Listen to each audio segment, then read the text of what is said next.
Let's look at the medical situation. Still the outlook very strong locally, but it's the vaccine developments in the UK which have dominated headlines with a final approval there for one of the key ones. Yeah, and causing Scott Morrison to address it today, I guess, Kieran. So Scott Morrison telling us, get ready for the COVID-19 vaccine next year, and don't worry, he says, it will be safe. But the vaccine, he says, is no assurance in terms of completely opening international borders. How confident are you as to the absolute safety of the vaccine, given how quickly they've taken to be developed, and when could we see the international borders thrown open, or it won't be that speedy a process? We'll still have a lot of restrictions in place for a long time.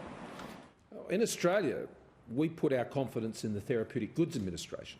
So it is about getting the balance right on the timing, and there's an understandable urgency about that. But at the same time, on the health requirements, which are sacrosanct, and we don't cut any corners on that.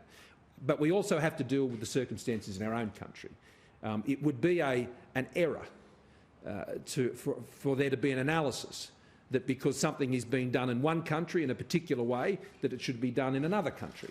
On international borders, I still think we're some time away from that. I mean, my priority at the moment is getting Australians home, but as the world becomes vaccinated and as Australia becomes vaccinated, then those opportunities arise. We already have travel from New Zealand. We already are looking at the ways that we can assess potentially safe countries for green lane travel. You know, we had discussions with Japan about that, but we're still some time away from that, and I wouldn't want to raise expectations. The PM obviously deciding not to go the way of Britain's announcement today and rush a vaccine out. Question on whether politicians would use it and whether Britain would be our guinea pigs on its safety and success. We'll follow the medical advice on those issues like all other Australians.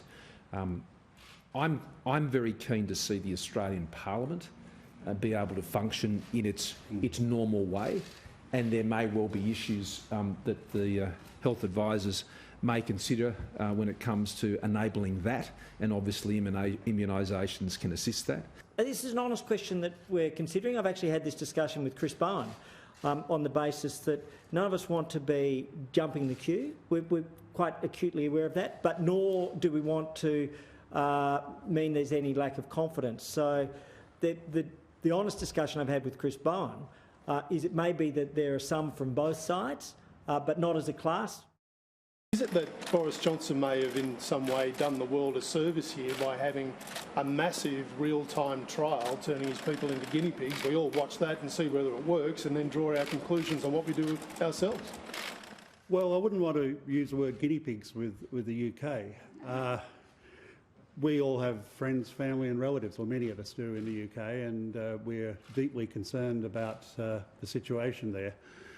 Essentially, these vaccines were developed so quickly because of, and again it's an overused word, the unprecedented investment of billions of dollars, and governments across the world essentially at risk supporting companies and researchers to be able to do several steps at once.